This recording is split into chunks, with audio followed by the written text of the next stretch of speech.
축하드리고요. 네, 감사합니다. 확실히 아까 오전보다는 빨리빨리 본인의 그 생각을 말씀해 주시는 것 같아요. 긴장이 조금 풀리기도 했습니다. 그러신가요? 네, 다행입니다. 그 저희 국가기관 공직에 봉사하는 사람은 국민들로부터 얼마나 신뢰를 받을 수 있는지 저희가 항상 염두에 두고 한번 돌이켜보고 있는데요.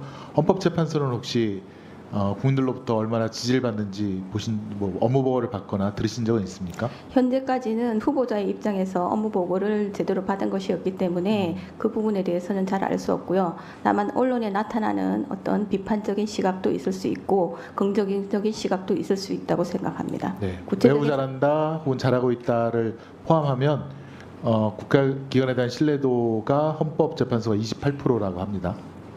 60%가 국민으로부터 잘 모르고 있었습니다. 잘 못한다 혹은 매우 못한다라고 하는데 괜찮습니다. 국회는 그 당시 조사에서는 10%가 안 되는 걸로 국회보다는 높은 걸로 나옵니다. 많은 그래도 국가기관으로서는 헌법기관으로서는 굉장히 낮은 수치라고 생각은 드시죠?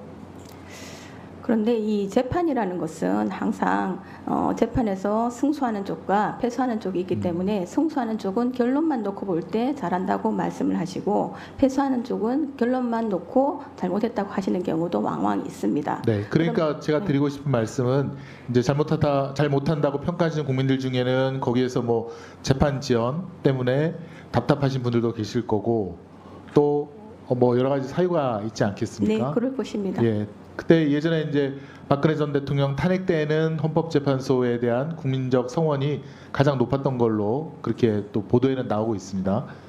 그런 것들을 염두에 두시길 바랍니다. 국민의 여론, 민심이 얼마나 무서운지를 사법부의 판사로 계셨을 때는 아마 거의 신경을 안 쓰거나 혹은 보도를 안 보셨을지 모르겠지만 이제 국회에 오시거나 혹은 이제 헌법재판을 하시게 되면 국민의 삶과 직결되는 또 많은 분들의 삶과 직결되는 걸 하고 있기 때문에 국민의 여론이라든가 민심이라든가 국민의 생활이라든가 이런 것도 잘 지켜보셔야 된다는 그런 말씀을 드리기 위해서입니다. 네, 국민의 어떤 의견에 귀를 기울여서 최대한 민심이 잘 반영되는 결정을 하도록 노력하겠습니다.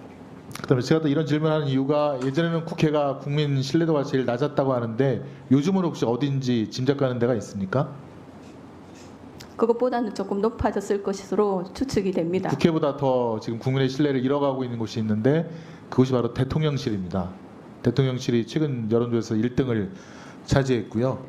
그 다음에가 방통위, 그 다음이 검찰, 그 다음이 권익위 이런 순서대로 국민들께서 지금 신뢰하지 못하겠다, 너무 못한다 이런 의견을 갖다가 지금 피력하고 있다고 합니다. 국민의 민심이 이만큼 무서운 겁니다. 독단적으로 하거나 소통하거나 국민의 여론에 부응하지 못한 경우에 국민들께서 굉장히 많은 회초리를 드십니다. 그걸 유념하시고 특히 이제 어떻게 보면 헌법재판소에서도 국민에게 필요한 또 국민이 원하는 것에 대해서도 좀 신경을 많이 써 주시기를 바라겠습니다. 네, 알겠습니다. 지금 이제 검사 탄핵에 대해서 이런저런 말이 많은데 우리 후보자는 판사로 계셨으니까 사법농단 알고 계시죠? 그때 얼마나 많은 동료 판사들이 혹시 검찰청에 불려갔는지 알고 계십니까? 100여 명이 100여 명이죠. 된다고 저는 100여 명이고 아마 사무실 컴퓨터 압수수색도 당한 걸로 알고 있는데 그 사유를 들어보니 보고를 했다는 이유인 것 같아요. 주로. 정확한 내용에 대해서는 잘 알지 못하고 있습니다. 제가 그 사유에 대해서 그 20대 국회 때 보고서를 읽어본 적이 있는데 그때 제가 깜짝 놀란 것은 아니 이 정도는 검찰 내에서도 수시로 아니면 그보다 더 이상 가는 그런 것을 하고 있는데 그런 걸 하는 검사들이 판사를 사법농단이라고 해서 불러서 수사하고 그러는 게 저는 이해가 안 갑니다. 우리 클린 핸즈 원칙이라고 있지 않습니까? 깨끗한 손으로 자기의 어떤 그런 허물이 없는 사람이 깨끗한 손으로 수사를 해야 국민적 신뢰와 지지를 받는 것인데 검찰은 그거보다 더한 행위를 하면서 판사들을 100여 명이나 불러서 그렇게 수사한다는 게 저는 이해가 안 가더라고요.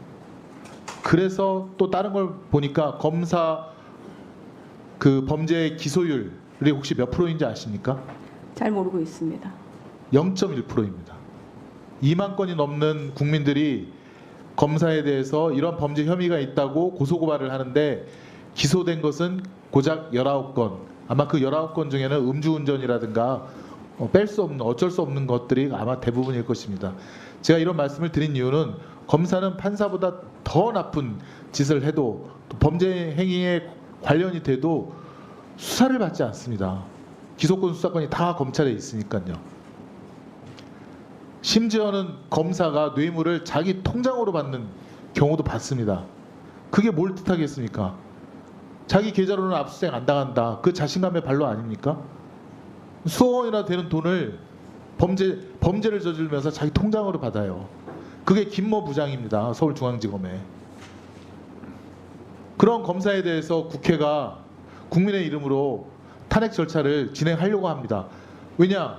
자기 스스로 개혁이 안 되고 자기 스스로 그런 것을 처단할, 아니면 수사할 그런 자세가 안 돼 있기 때문입니다.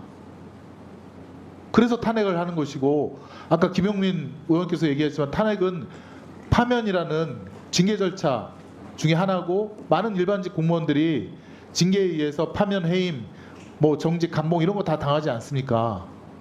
그런 절차를 개시하는 것이 뭐가 그렇게 불법이고 반헌법적이라는 것인지 이해할 수 없습니다.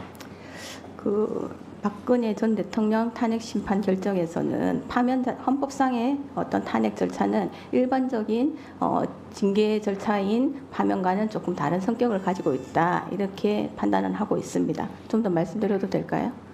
네. 예.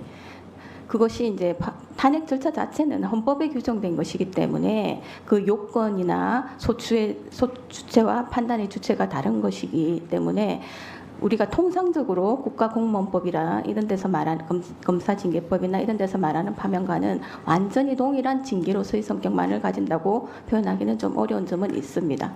보좌님, 그것은 대통령이 예. 선출직 권력입니다. 네. 그만큼 그것도 국민의 지지를 받아서 선출된 대통령이기 때문에 일반 공무원 임명제가 아니에요. 네. 그런 것과는 다른 절차로 신청하게 하라는 뜻이고요. 네. 검사가 선출직 공무원입니다. 어쨌든 임명직 공무원이지 않습니까? 네. 그래서 대통령에 대한 탄핵과 일반 공직에 대한 탄핵은 달리해야 된다, 기준이 다르다라고 헌재 결정문에 나와 있지 않습니까? 네, 그것은 뭐 그런 측면에서는 맞습니다. 네, 네. 네, 수고하셨습니다. 다음은 유상범 관. 잠시 주목해 주시기 바랍니다. 구독자분들에게 특별한 선물을 준비했는데요. 제가 항상 여러분들 때 강조드리는 말씀이 있습니다. 이슈와 뉴스만 꾸준히 챙겨보셔도 충분히 돈을 벌 수 있다고 말씀드리는데요. 여기 보이시는 채널의 영상을 보시면 어떤 생각이 드시나요? 그냥 눈에 보이시는 뉴스와 영상만 보시고 아무 생각이 없으신가요? 그렇다면 저는 잘못된 것이라고 말씀드리고 싶습니다. 그 이유가 무엇이냐면 제가 8월 초에 뭐라고 말씀드렸나요? 지금은 바이오에 관심을 가져야 한다라고 뉴스만 보고 넘기지 마시고 투자를 직접적으로 생각해봐야 한다고 말씀드렸는데요. 이런 썸네일들과 영상을 통해서 충분히 구독자님들께도 전달이 되셨을 겁니다. 이런 바이오 이슈가 되었을 때 부자들은 어떻게 생각할까요? 바이오 관련주는 무엇이 있는지, 어떤 종목이 가장 좋을지, 어디에 투자해야 돈이 몰릴 수 있는지 자연스럽게 생각한다고 말씀드렸습니다. 지난번에 구독자분들과 함께하는 주식으로 수익 내기를 진행했었는데요. 100% 무료로 진행을 했고, 이 사진을 보시면 아시겠지만 구독이라는 문자 메시지를 남겨주신 모든 시청자분들께 이렇게 바이오 관련주 중에 가장 급등할 확률이 높은 딱 한 종목을 드렸습니다. 8월 13일에 우정바이오를 추천해 드렸습니다. 여기 나와 있는 사진을 보시면 정확히 얼마에 매수하고 어떤 종목을 사야 하는지, 어느 지점에 팔아야 하는지 이런 부분들까지 여러분들에게 정확히 알려드렸는데요. 실제로 많은 분들께서 수입을 보셨습니다. 오른쪽을 보시면 아시겠지만 8월 13일에 우정바이오를 소개해드리고 나서 실제로 며칠이 지나지 않고 이렇게 주가가 상한가가 되었습니다. 당시에도 굉장히 많은 분들이 제가 드린 이 종목으로 수익을 내셨습니다. 지난번과 똑같이 구독이라는 문자를 보내주시면 이번에 이슈가 되고 있는 주식 중에 앞으로 대장주의 구실을 하면서 주가가 가장 크게 상승할 한 종목을 시청자분들에게 문자로 종목명과 사고자 하는 시점을 모두 알려드리겠습니다. 이 영상을 보시고 계시는 시청자분들 중에 종목이 궁금하다 하시는 분들은 남녀노소 시간대 상관없이 이렇게 상단에 번호를 항상 남겨놓고 있습니다. 전화번호 010-8025-2352 똑같이 무료 급등 주식 문자를 보내드리겠습니다. 돈을 받는 것도 아니고 투자를 대신해 드리는 것도 아니고 부담 없이 구독 문자 보내주시면 되십니다. 수익이 나신다면 구독과 좋아요 한 번씩 부탁드립니다.